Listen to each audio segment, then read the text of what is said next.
Voilà. Dernier 3 pages. Chapitre 1 de la troisième partie. Donc vous êtes le deuxième.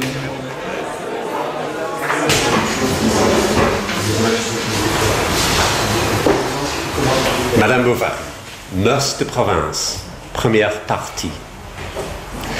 Nous étions à l'étude quand le proviseur entra, suivi d'un nouveau, habillé en bourgeois, et d'un garçon de classe qui portait un grand pupitre. On versa du vin de champagne à la glace. Emma frissonna de toute sa peau en sentant ce froid dans sa bouche. L'avenir était un corridor tout noir et qui avait au fond sa porte bien fermée. Et Félicité, dont les mains tremblaient, délaçait madame qui avait le long du corps des mouvements convulsifs. Je cours, elle eut plaisir comme un enfant à pousser de son doigt la fraîcheur de sa beauté, avant les souillures du mariage. Elle avait disparu durant ses mots. Et quand elle fut assise, madame, c'est une abomination.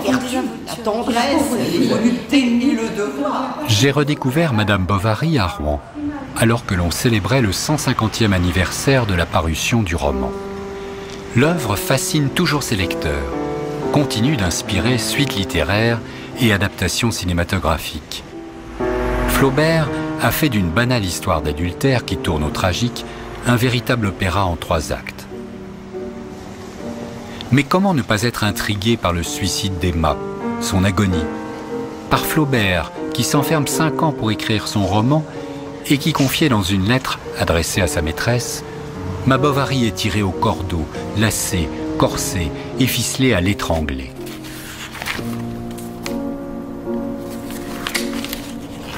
Le sadisme apparent de la phrase, sorti de tout contexte, résonne dans mon esprit.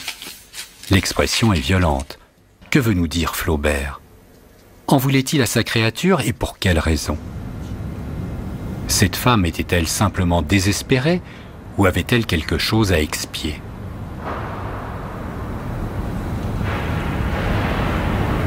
Mon enquête commence au musée des Beaux-Arts de Rouen.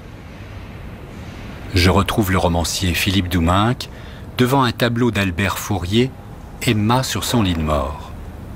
Douminc, comme bien d'autres, s'est emparé de l'histoire de façon fantasmatique, jusqu'à remettre en cause les conditions de la mort de Madame Bovary. Philippe Douminc, dans votre livre « Contre-enquête sur la mort d'Emma Bovary », vous allez dépêcher 2 policiers de Rouen pour enquêter sur la mort d'Emma. Donc vous aussi, vous trouvez cette mort parfaitement suspecte. Mais toute l'affaire est troublante. D'abord, cet empoisonnement par arsenic, comme vous dites, il est très difficile à expliquer. On ne s'empoisonne pas du tout à l'arsenic comme c'est décrit dans le livre. Dans le livre, Madame Bovary rentre chez Homère, attrape le bocal dans lequel il y a l'arsenic, en prend une poignée, l'avale, repart chez elle, se met au lit et meurt. Ça ne se passe pas du tout comme ça. En général, l'arsenic, ça s'administre par petites doses, régulières, et on met beaucoup de temps à mourir. Alors moi, ce qui me paraît être encore une invraisemblance, entre guillemets, ou un artifice de mise en scène de la part de l'auteur, il lui a donné un officier de santé comme mari, il ne peut rien pour elle, il appelle d'autres médecins au chevet de sa femme, et finalement, personne ne peut rien pour elle.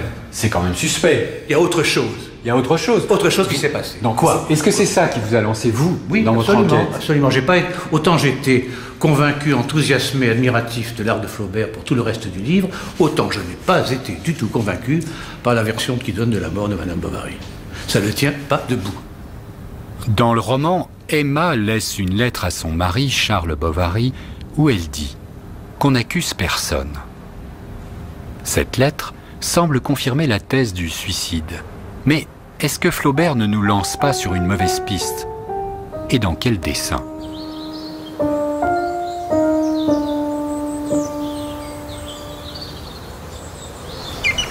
Nous sommes à Ry, à 25 km de Rouen. Un village qui aurait inspiré Flaubert pour son roman. Qu'a-t-il réellement emprunté ici? Cet endroit où nous sommes, c'est l'église de Ry. Et ça, c'est l'ancien cimetière de Ry. C'est un lieu extraordinaire. C'est un lieu extraordinaire parce que on peut dire que tous les protagonistes de l'histoire sont réunis dans la tombe. Parce qu'il faut savoir que Madame Bovary, en fait, a été inspirée d'une histoire réelle, une jeune femme du même âge qu'elle, qui s'appelait Delphine de la Mare, et qui s'est empoisonnée ou qui est morte dans des conditions à peu près analogues. Elle avait comme mari quelqu'un qui s'appelait Eugène de la Mare, et qui était l'officier de santé du village, c'est-à-dire un espèce de sous-médecin, si vous voulez, et qui est mort dans les mêmes conditions d'ailleurs que Charles Bovary, dont la vie est très proche de Charles Bovary.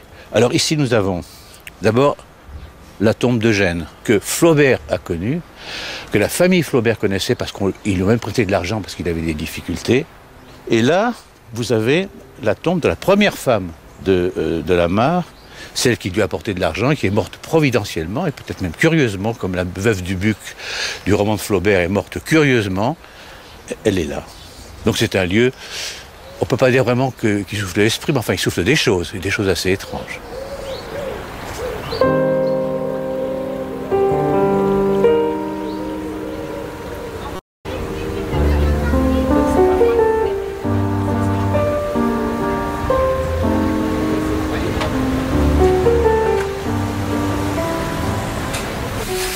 On va pas vous prendre pour l'amant de Mme Bovary parce que il était plus jeune. Vous êtes sûr? Il était plus jeune? Oui, j'en suis sûre. Oui. Et il était comment? Il imaginait comment l'amant de... Moi, l'amant de Mme Bovary, je l'imagine comme les Campions, parce que j'ai connu les Campions. Vous avez connu les Campions? Oui. Mais qui sont les Campions? Les Campions, ben, c'est une riche famille de notre région. Ah. Ils étaient comment, les Campions? Ces Campions étaient assez grands. Et bien de sa personne. Oui. Oui. Donc vous voyez Rodolphe comme ça? Oui, je le vois comme ça. Alors est-ce qu'elle est enterrée ici, Emma? Ah oui, ben ça, il y a un corps. Il y a un corps. Voilà, c'est tout ce qu'on peut dire. Hein. Est-ce que c'est elle? Est-ce que c'est elle? On ne sait pas. Non, enfin, non. Vous la voyez comment, Emma Bovary? Ben, je vais voir une belle femme. Oui. Pas trop grande. Brune.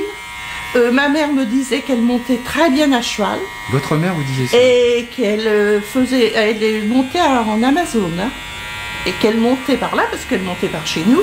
Et que c'était une très belle femme. Elle l'a vu passer? Pour ma mère. Non, elle est née en 1906. Et peut-être... Mais ma grand-mère, mon arrière-grand-mère, qui habitait au-dessus de Rie, elle connaissait. C'est comme ça que... Quand j'ai lu le roman, j'ai retrouvé des choses, mais qui avaient été dites en famille.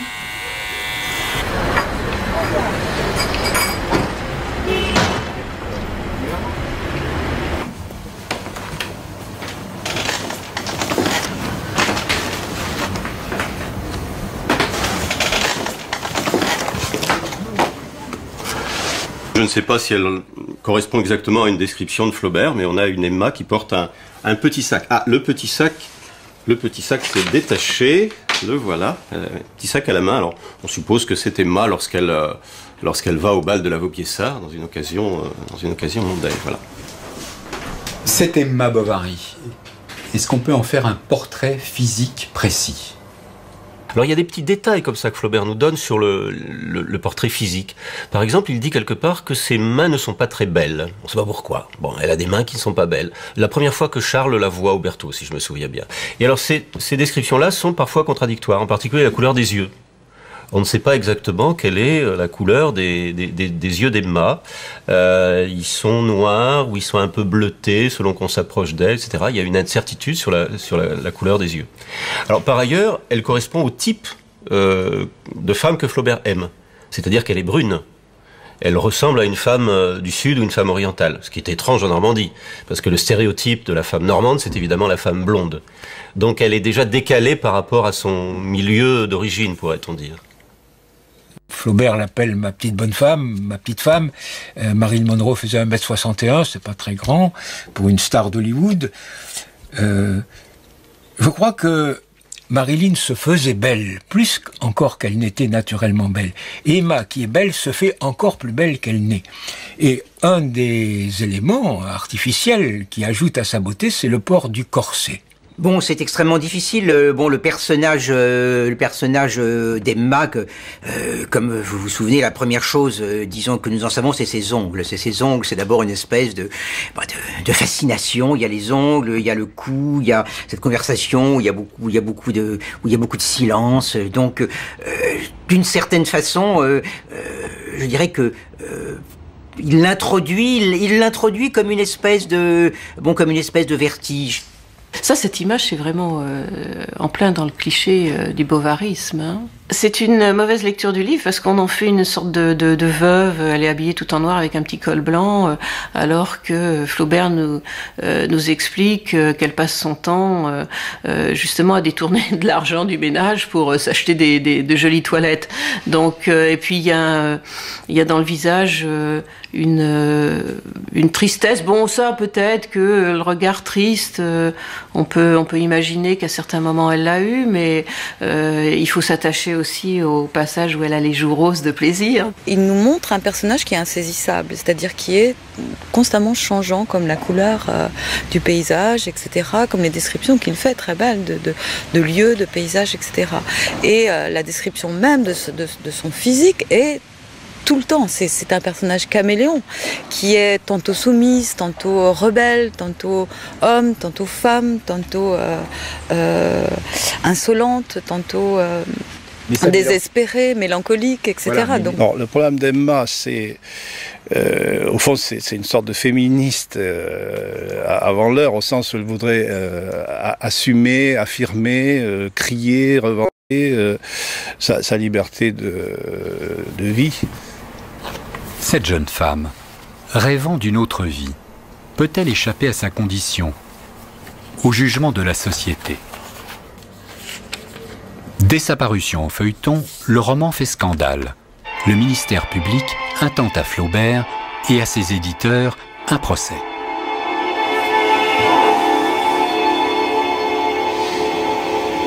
As public prosecutor, I demand that further publication of this novel be forbidden. Le réquisitoire se fait pour outrage aux bonnes mœurs et à la religion. Flaubert sera acquitté. Ce qui est très étonnant et du coup pour nous un petit peu agaçant, ça a été les arguments de l'avocat qui a dû défendre Flaubert au moment du procès.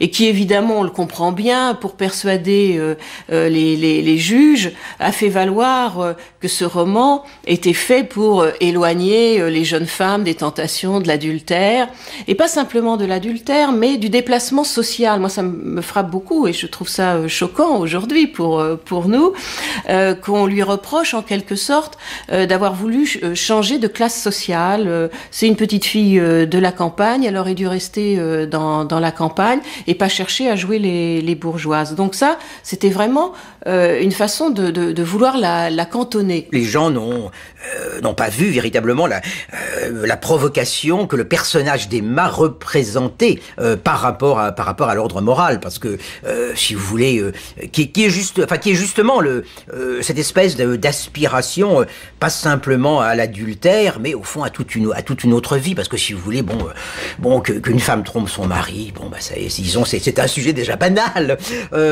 qu'une femme du peuple couche à droite et à gauche, on sait que c'est des animaux un peu brutaux, donc on s'en étonne pas non plus tellement, quoi. Mais qu'une femme du peuple comme ça compose son amour et sa sensualité comme une espèce d'accès véritablement à un monde de sensations, de jouissances, d'idéaux qui sont pas de sa condition, c'est ça le véritable scandale, et au fond le scandale qui n'ont pas vu. Les critiques littéraires l'ont vu, quoi, si vous voulez. Les critiques littéraires l'ont vu, mais les juges l'ont pas vu. C'est pas un truc qui est dans les codes, quoi, si vous voulez ça. Ce fameux procès, est-ce qu'il va assurer le succès du livre? En grande partie.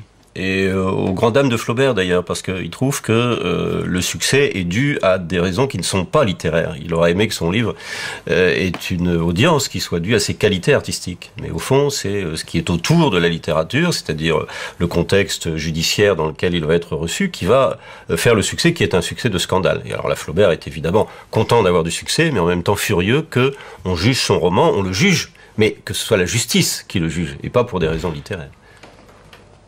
Ce Flaubert, qui a si peur d'être incompris alors que son livre est un succès, À quoi ressemble-t-il à cette époque ? Alors, la difficulté, c'est qu'on a des photos de Flaubert qui sont très tardives. La photo de Nadar, il a, je sais pas, 45, 50 ans. Et on n'a pas de photos de Flaubert jeune. On a quelques dessins de Flaubert quand il est adolescent. Mais on n'a pas de photos qui datent de cette période-là, entre les années 40 et 50. J'ai le souvenir qu'en 2006, il y a un portrait de Flaubert qu'on a essayé de dater autour de 1846, donc d'une période très proche du moment où il commence à écrire Madame Bovary. Ce portrait, je l'ai vu, je suis allé le voir au moment où il était vendu. À l'arrière, il y a écrit Croisset au crayon. À Croisset. Alors, mais c'est une écriture difficile à identifier. À mon sens, c'est pas celle de Flaubert. Il y a deux choses qui nous gênent beaucoup dans ce portrait. C'est d'une part que Flaubert, à l'époque, en 1846, avait des cheveux. On sait qu'il les perd en Orient et il dit à sa mère qu'il va revenir, elle va retrouver un fils chauve. Or, il est déjà chauve en 1846 sur cette photo, donc ça ne va pas. Et d'autre part, les photos ultérieures montrent que Flaubert avait les yeux un peu exorbités, un peu globuleux, à fleur de tête, alors qu'ici, les ombres autour dans l'arcade sourcilière montrent qu'il avait, sur cette photo, les yeux très, très enfoncés. Donc, pour ces deux raisons, on a émis un avis négatif sur la photo et en fait, elle ne s'est pas vendue, elle a été retirée de la vente. Flaubert, qui n'aimait pas la photographie, est né dans une maison bourgeoise, toute proche de l'hôpital de Rouen, où son père était chirurgien. Ce gros moustachu à tête de clown, comme le dit l'écrivain Pierre Michon, a-t-il eu une enfance heureuse? Il avait le privilège d'aller au collège royal. Il a été longtemps interne et puis par la suite il a pu rentrer chez lui et c'est à cette occasion qu'il pouvait voir son père s'exercer à l'art de l'anatomie et de la dissection puisque l'amphithéâtre d'anatomie donnait sur le jardin. Mais dès le plus jeune âge, il a eu ce contact avec la mort et l'intimité familiale et l'activité professionnelle du père étaient intimement liées. Il commence à écrire. Qu'est-ce qu'il écrit? Il écrit des contes, et des contes ou des petits romans, des petits récits, mais qui en général sont d'une atmosphère très, très noire, où les cadavres et les enterrements se succèdent et habitent ses premiers écrits. Très vite, il y a des meurtres, des assassinats, c'est une littérature relativement violente. Alors, est-ce que c'est par le milieu dans lequel il se trouvait qu'on trouve ces sujets? Est-ce que c'est la littérature de ce qu'on appelait les petits romantiques de l'époque qui l'influence, l'un ou l'autre? Mais en tout cas, c'est quelqu'un qui n'a jamais écrit de choses mièvres.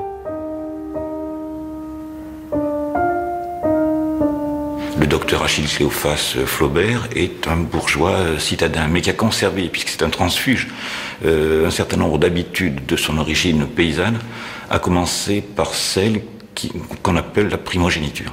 Tout est concentré sur l'aîné, jusqu'à y compris le prénom du père, tandis que le cadet est une sorte d'être nul. Donc pour vous, finalement, il y a un déterminisme, oui. Sa position oui. Dans la famille, oui. Son absence de reconnaissance, tout à fait. Le père qui ne l'écoute pas, oui. Qui s'endort lorsqu'il lui dit ses premières proses. Voilà, oui. Les premiers écrits de Flaubert, oui. Son père s'endort. Oui. Donc on pourrait dire, finalement, son destin d'écrivain, oui. Il naît là.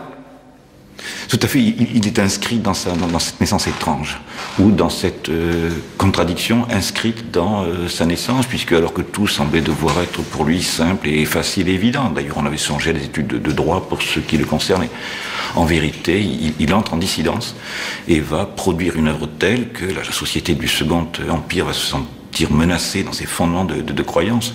Et je crois me souvenir qu'il a à peine 13 ans lorsqu'il compose le premier texte qui soit sorti de sa main, qui s'appelle Voyage en enfer, et dont les derniers mots sont « Le monde, c'est l'enfer ».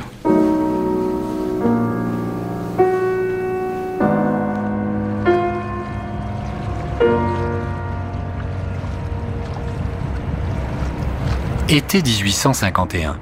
Flaubert s'isole pour 5 ans à Croisset, dans la maison familiale, en bord de Seine. Il a 30 ans. A-t-il une revanche à prendre? Alors il faut imaginer une très grande maison de maître qui se trouvait sur les bords de Seine qui n'étaient pas encore industrialisés. Sans doute l'une des plus belles propriétés des environs de Rouen. Donc il ne reste maintenant que le pavillon qui est derrière moi. La maison de Flaubert a été détruite immédiatement après sa mort en 1881. Et elle était reliée au pavillon par une grande terrasse bordée de tilleuls qui a un lien avec le travail de Flaubert puisqu'il dit qu'il se promenait sur cette terrasse en particulier pour gueuler ses œuvres, comme il disait. Hein. Le gueuloir, c'était pas un lieu particulier, mais une manière d'oraliser son texte. Donc il pouvait gueuler son texte aussi bien dans son cabinet de travail que sur cette terrasse. Au moment où Gustave Flaubert s'enferme, là, pour 5 ans, il en est où dans sa carrière d'écrivain? C'est un peu compliqué parce qu'il a beaucoup écrit. Il a écrit de quoi remplir, dans les œuvres complètes de la Pléiade qui sont en cours, 2 gros volumes sur 5 déjà, avant de publier Madame Bovary. Mais il n'a pratiquement rien publié. Il reste sur l'idée d'un échec, au sens où avant de partir en Orient, il a écrit une première tentation de Saint-Antoine qu'il a lu à ses amis Maxime Ducamp et Bouillet et qui lui ont dit que c'était très mauvais et qu'il ne pouvait pas publier ça. Donc il est au pied du mur. Il se dit que maintenant il faut qu'il écrive une œuvre dans laquelle il va donner sa mesure. La première trace écrite véritablement du sujet, c'est une lettre que Ducamp envoie à Flaubert en juillet 51, donc quelques mois après le retour d'Orient, où il lui demande ce qu'il va écrire. Est-ce que tu vas écrire Don Juan, lui demande-t-il, ou bien cette histoire de Delamarre qui est bien belle. On sait maintenant que c'est le fait divers dont Flaubert est parti. Donc on a le canevas en quelque sorte de Madame Bovary, mais tout ce qui concerne les amants d'Emma et l'empoisonnement par l'arsenic, tout ça c'est quelque chose qui a été surajouté à l'histoire de Delamarre. On se retrouve ici dans un endroit absolument réaliste, extrêmement cru et d'un goût étrange, où on a derrière vous une statue d'Emma faite, je crois, en 1910, et puis un buste de Flaubert à ses pieds complètement écrasé par sa créature. Oui, 2 plâtres qui ont été disposés donc, dans ce qui était l'ancienne loge de la concierge, de guide de la maison. Ce décor, il est parfait pour une histoire inspirée d'un fait divers, non ?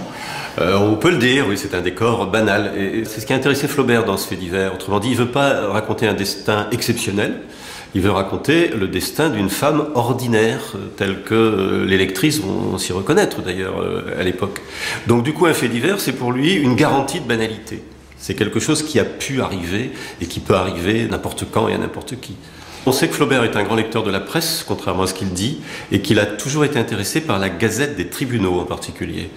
Donc les cas de beaux crimes, ça l'a toujours intéressé, ou de bel empoisonnement, ou de morts violentes, ou de déviation par rapport aux mœurs. Ça c'est quelque chose. L'histoire de mœurs, ça l'a toujours beaucoup intéressé. Que nous a laissé Flaubert sur ses intentions, ces 5 années de travail ?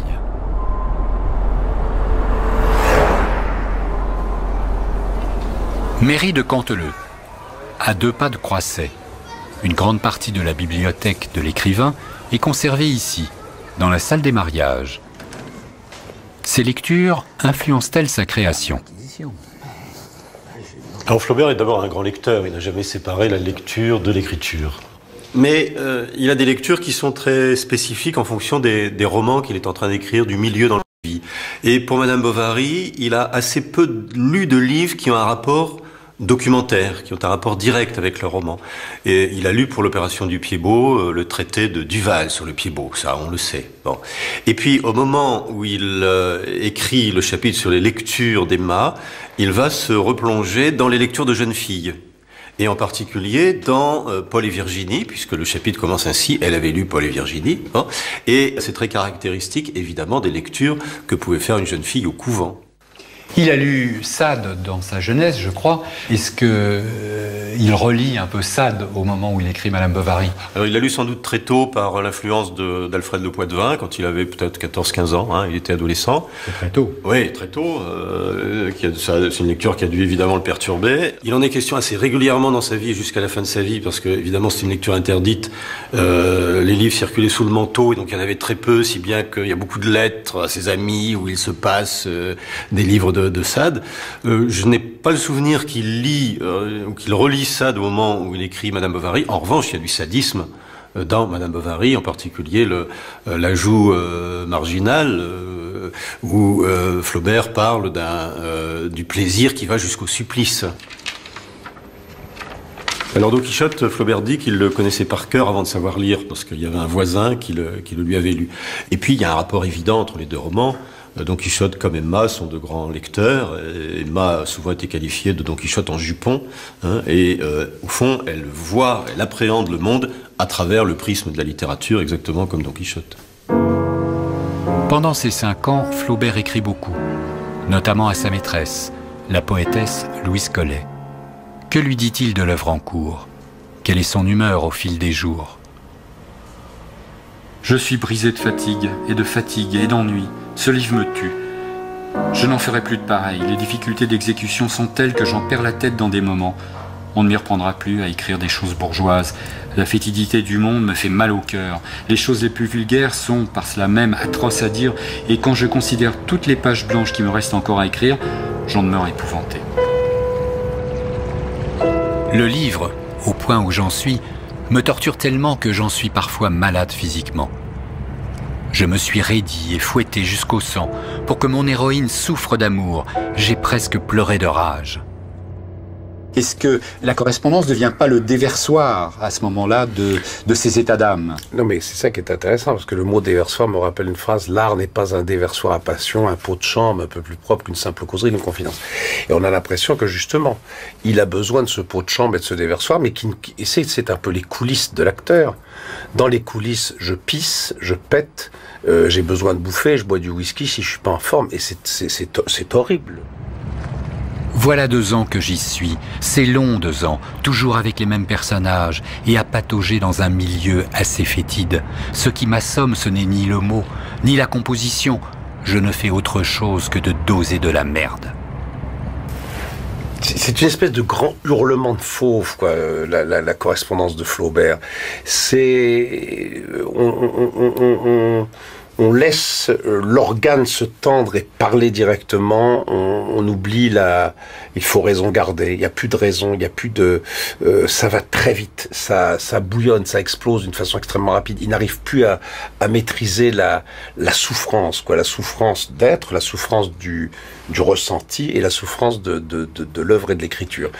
Il y a une part de comédie, il y a une part de sincérité. Il peut y avoir aussi de la sincérité dans la comédie, comme chez un comédien, un vrai acteur de théâtre. Il faut voir qui parle et qui parle à qui. Flaubert est jeune. Il s'adresse à sa maîtresse, qui est plus âgée que lui. Elle est un écrivain reconnu. Il n'est rien. Il n'a pas de notoriété. C'est une femme mûre, c'est un jeune homme beau comme un viking, à l'époque il est irrésistible, donc il faut qu'il lui en impose. Et il lui en impose naturellement, mais il faut qu'il lui en impose aussi intellectuellement. Donc, comme il est plus jeune, il a compris plus ou moins consciemment qu'il fallait qu'il s'héroïse. Il va s'héroïser en tant que forçat de la littérature et comme martyr. Et ce qu'il reproche en fait à Louise Collet, sans pouvoir lui dire très frontalement, c'est son aspect long fleuve tranquille. Et lui, de sa prose, hein, qui coule, qui s'écoule, qui dégouline. Bon. Et lui, ce qui compte, c'est la maîtrise, justement. Hein. C'est la maîtrise, c'est l'ellipse, c'est l'art d'une certaine concision. Donc, quand il écrit à Louise Collet, en fait, indirectement, en mettant en avant la valeur du travail et du retravail, de la réécriture, du retour sur les premiers scénarios, c'est une façon de reprocher à Louise Collet d'écrire, comme diront tous les phallocrates du XIXe siècle, comme une femme, c'est-à-dire de s'épancher comme une femme laisse couler les eaux. À Louise, en juillet 1852. Nous n'avons plus la même route. Nous ne naviguons plus dans la même nacelle. Que Dieu nous conduise donc où chacun demande. Moi je ne cherche pas le port, mais la haute mer. Si j'y fais naufrage, je te dispense du deuil.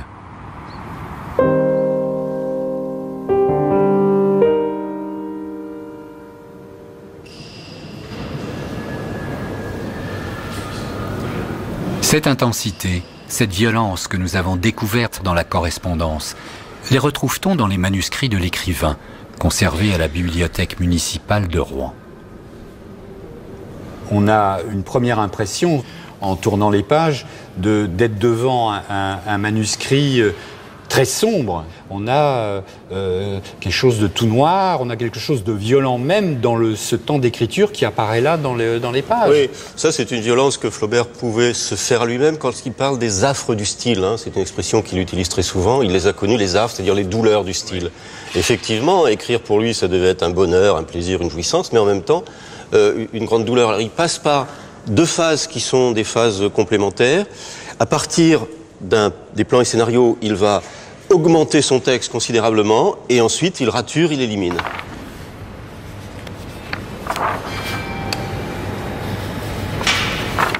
Si on passe par le moteur de recherche et qu'on entre le mot corset, on voit apparaître toutes les occurrences qu'on peut ensuite consulter comme dans une page de résultats de recherche. Et on a ici la phrase célèbre: elle se déshabillait brutalement, arrachant le lacet mince de son corset qui sifflait autour de ses hanches comme une couleuvre qui glisse. Alors ça nous fait combien de versions, ça? Oh, il y en a une dizaine là. Il y a une dizaine de versions pour cette page. Voilà, autant de versions que de barres horizontales. Et le corset et le lacet apparaissent ici. Donc une page très raturée, comme on le voit. Et ça apparaît dans la marge, d'abord en interligne là. Voilà, elle se déshabillait furieusement. Et là, il va mettre en interligne, qui apparaît en bleu et en italique, sifflement du lacet du corset. Et il va reprendre ensuite dans la marche pour développer. Souvent, la marche est un espace d'invention ou de reformulation. Hein. Elle se déshabillait avec des gestes brusques, vivement, sérieuses, sans parler. On est quasiment dans du style télégraphique. La narine battante et l'œil fixe, comme dans une méditation. À deux mains, d'un doigt rapide, elle défaisait le long lacet de son corset, qui sautait de tous les trous avec un bruit de couleuvre sur ses hanches. Ça passe pas dans le texte définitif. Mais c'est très romantique, là. Oui, hein, ça fait partie des lectures d'Emma antérieures, au fond, certainement.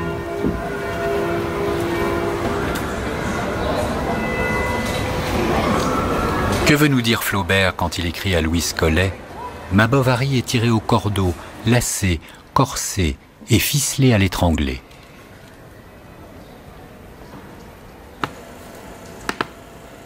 Faut pas l'excuser de m'avoir connue, jamais, jamais. Mes relais, par pitié, j'étouffe.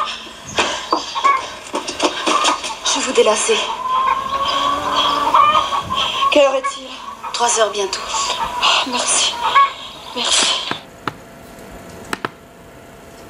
Alors le corset, pour un écrivain comme Flaubert, c'est en fait étrangler sa prose lyrique et romantique. Bon. Donc c'est corseter son propre penchant de jeunesse et de génération romantique. Bon. Donc il y a un premier étranglement. Le corset, je pense qu'on peut en faire évidemment plusieurs lectures. Donc il y a le corset, effectivement, le corset social qui emprisonne Emma dans son univers de petit village confiné.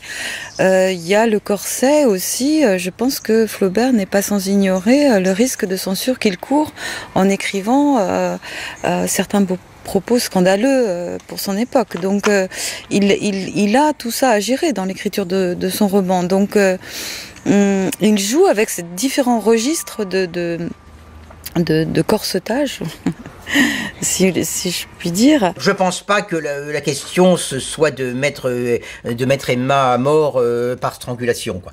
Si vous voulez, pour le dire comme ça. La violence de Flaubert s'exerce pas contre Emma, elle s'exerce vraiment contre, elle s'exerce contre Homais, elle s'exerce contre tout ce monde un petit peu, je dirais, du sens commun, disons, contre lequel vient s'écraser en quelque sorte la tentative, je dirais, de sortie d'Emma, parce qu'au fond Emma c'est quelqu'un qui tente de sortir, quoi.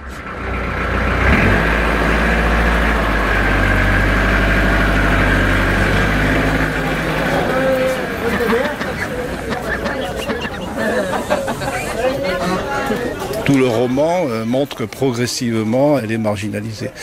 Et elle est prise, c'est pour ça que c'est situé dans un village, elle est prise dans un réseau communautaire où la coutume, qui est la coutume traditionnelle de tous les pays pré-industriels, hein, et évidemment, dénie les droits à l'individu, puisque c'est le groupe qui a des droits sur l'individu. Et ce contrôle du voisinage, Emma, elle est étranglée très vite.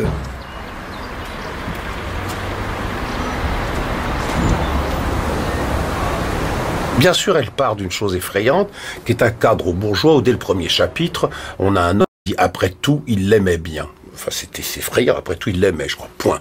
Après tout, il l'aimait. Enfin, on est dans quelque chose d'épouvantablement maussade, effroyable, bon, etc.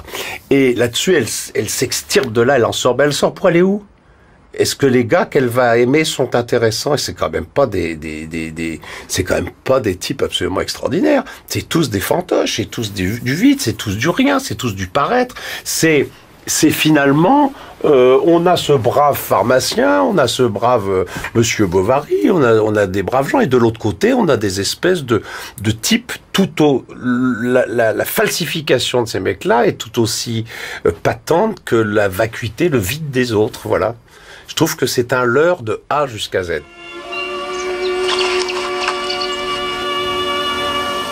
Si tu savais comme je m'ennuie. Mon mari est odieux. Maintenant, j'ai de la répulsion pour lui. Mon existence est affreuse. Emma est une femme qui a beaucoup lu et qui s'imagine une existence très au-dessus de celle qu'elle peut vivre dans la campagne normande.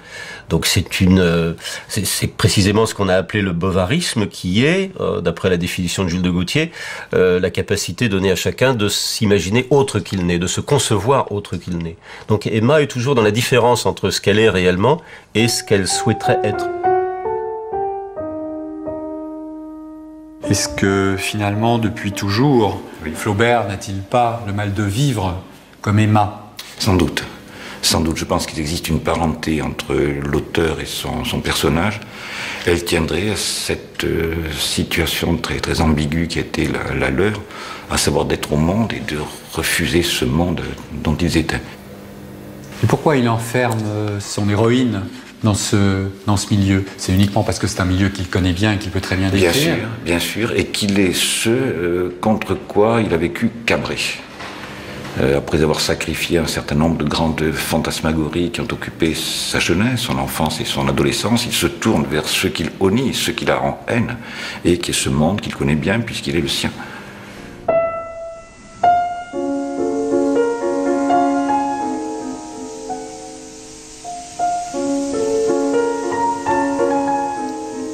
Flaubert a immergé sa créature dans la médiocrité. Puis après les rêves d'amour, il lui offre la luxure à Rouen avec un jeune amant. Elle est scandaleuse. Elle abandonne mari et enfant pour le rejoindre. Elle semble se libérer. Et pourtant... Elle allait sur la pointe de ses pieds nus, regarder encore une fois si la porte était fermée.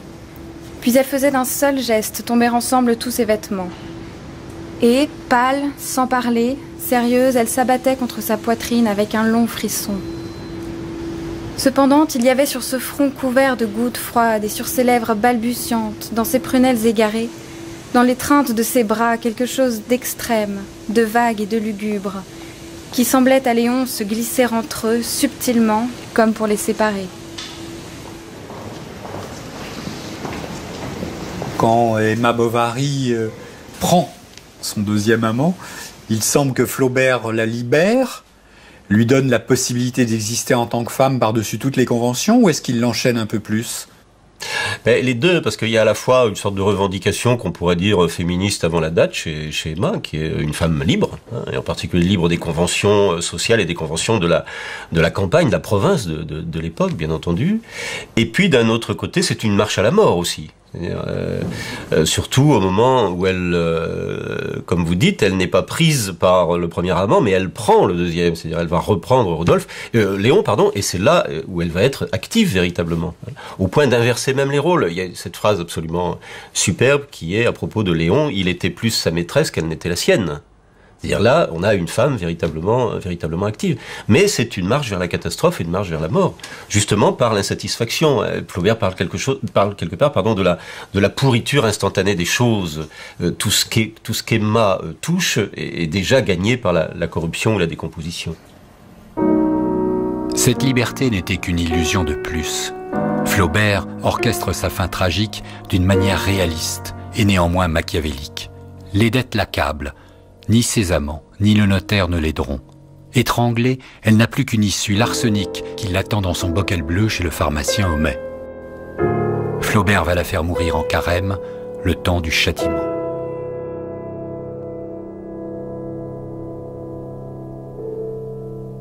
Ce qui me frappe dans ce suicide, c'est qu'il est irréfléchi. Peu de temps avant ce suicide, elle est encore dans la recherche d'un plaisir très très grand, et donc c'est pour moi ce suicide. D'ailleurs, il y a une description, je trouve, qui est très frappante de la manière dont elle absorbe le poison. C'est-à-dire, elle court vers le flacon qu'il contient. Elle se dépêche parce que il y a quelqu'un qui veut l'empêcher de pénétrer dans la pièce où se trouve ce flacon. Elle l'ouvre et elle se remplit la bouche comme ça avec le poison d'une manière gloutonne. C'est pas un peu théâtral ? Mais je crois que c'est une mort volontairement théâtrale. Je crois qu'elle théâtralise tout. C'est une romantique et c'est ce qui la tue. Si je me réfère à une lettre à Louise Collet en septembre 1853, il lui écrit « Que l'on pleure moins à la mort de Madame Bovary qu'à celle de Virginie, j'en suis sûr d'avance. Et ce dont je ne doute pas, c'est du cadavre. Il faudra qu'il vous poursuive. » C'est quand même étonnant. Ouais. On est hanté par l'image du cadavre d'Emma et de son agonie. Alors là, il oppose au fond non seulement deux personnages féminins, deux morts, mais aussi deux traditions littéraires. Virginie meurt au XVIIIe siècle, si je peux dire un siècle sensible où on pleurait beaucoup. Emma a une mort réaliste, c'est-à-dire que les yeux restent un peu plus secs. Mais ce qu'il faut comprendre, c'est que la mort, pour lui, était intégrée à son univers quotidien. Quand il était ici, avec les odeurs qu'on imagine de pourriture, avec les cris des blessés, des mourants, ou de ceux qu'on amputait sans anesthésie à l'époque. Donc ça, c'est une ambiance très très particulière qu'on va retrouver. Mais le cadavre, effectivement, va nous poursuivre au sens où Flaubert accorde des pages très nombreuses à l'agonie d'Emma, en détaillant d'une manière chirurgicale ses symptômes. Et il ne passe aucun détail. Le vomissement, la douleur d'estomac, etc. Les cris que peut pousser Emma, c'est une mort extrêmement longue, oui.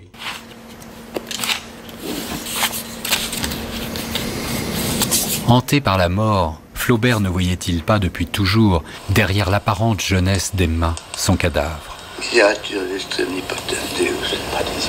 Il met en scène le corps médical à son chevet.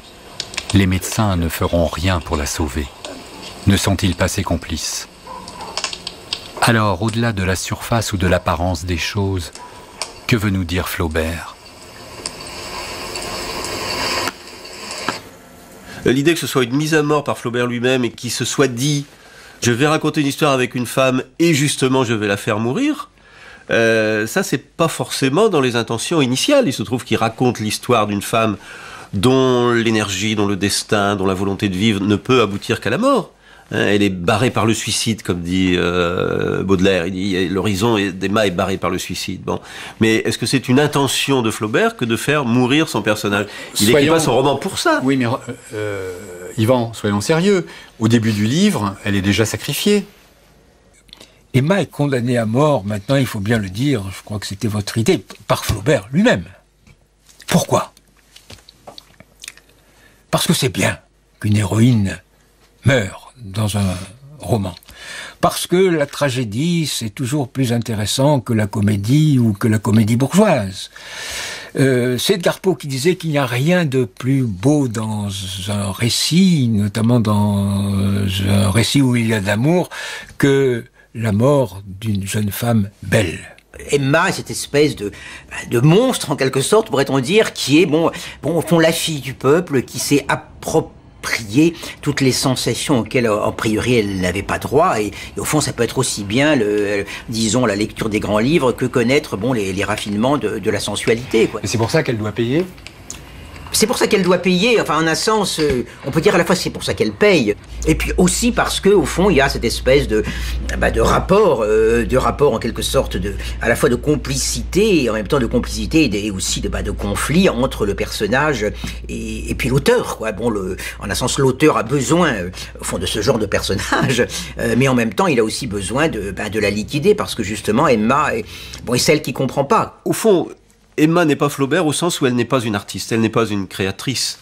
C'est-à-dire, Flaubert a lu autant de mauvaise ou de bonne littérature, et sans doute qu'il en avait fait le même mauvais usage quand il était jeune, mais il a dépassé ce stade-là pour faire de la littérature une œuvre d'art, et pour apprécier dans la littérature la beauté artistique. Ce que n'est pas Emma, c'est pas une artiste, c'est justement ce qui lui a manqué, c'est pour ça qu'elle meurt. Elle, effectivement, c'est ce qui rabat la splendeur de l'expérience dans des petites histoires médiocres, alors que lui, effectivement, ce qui donne à l'expérience, son phrasé, j'ai fait comme Flaubert.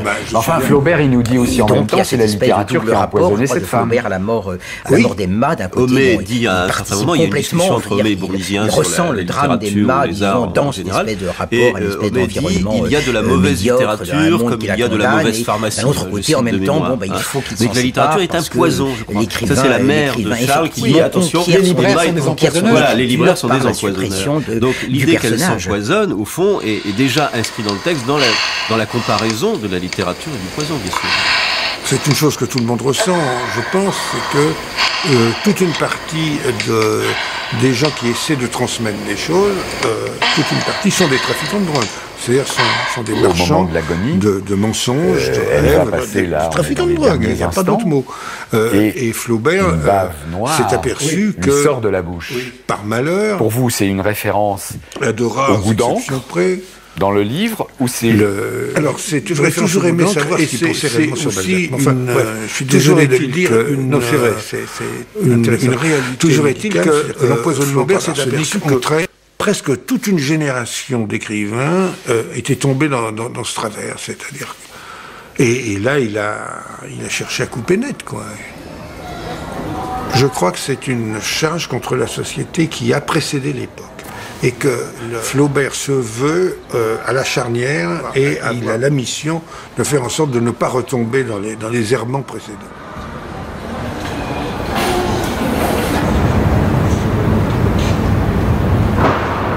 C'est la première fois, je crois, peut-être dans l'histoire de l'humanité, que quelqu'un passe 5 ans à écrire un livre où il se passe à peu près rien, quoi. C'est quand même quelque chose de tout à fait étonnant.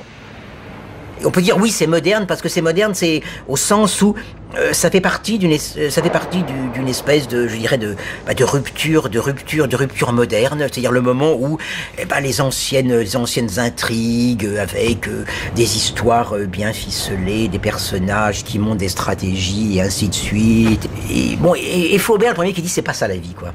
C'est pas ça la vie. La vie, c'est des sensations qui sont beaucoup plus infimes, beaucoup plus microscopiques finalement. Donc ce sont véritablement des enchaînements effectivement de rien et de presque rien. C'est ça qui véritablement constitue la texture de notre expérience. Ce que Flaubert cherche, c'est une espèce au fond, d'identité entre la pulsation de l'écriture et la pulsation de la vie, quoi. L'impressionnisme, je dirais, c'est surtout le côté fugitif et cette sensation précise qui est aussi une chose très moderne et qui y a aussi chez Flaubert. Parce que cette façon de décrire des choses, même la scène de la mort d'Emma Bovary, c'est vraiment, on le vit, on peut en être presque malade en le lisant parce que... Comme lui quand il l'a écrit. Voilà, et parce que c'est à la fraction de seconde. Donc dans ce sens-là, peut-être il est profondément impressionniste, c'est-à-dire que c'est une suite de sensations et sentir le temps surtout, parce que toute cette question de l'impressionnisme et de l'écriture, c'est le temps. Et ce qui provoque l'émotion, c'est de se sentir à un moment, d'être dans l'instant, où d'un seul coup vous vous retrouvez avec les peupliers qui tremblent au bord de l'Epte, comme si vous y étiez. Et avec Flaubert, c'est aussi comme si on y était. C'est 5 ans pour arriver au fond à répondre à ce paradoxe que désormais, pour faire de l'art, pour faire du grand art, il faut justement se coltiner avec, disons, cette espèce d'étincelle qui sort du médiocre, quoi. Flaubert est entré en dissidence, comme d'autres artistes, au milieu du XIXe siècle. Il fallait libérer la littérature du corset étouffant dans lequel on l'enfermait, inventer une nouvelle forme de roman.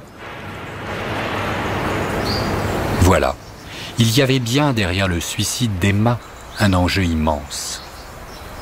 Emma Bovary est morte pour que Flaubert existe. Et Flaubert ne doutait pas qu'en sacrifiant sa créature, il allait l'émanciper, lui ouvrir les portes de l'éternité.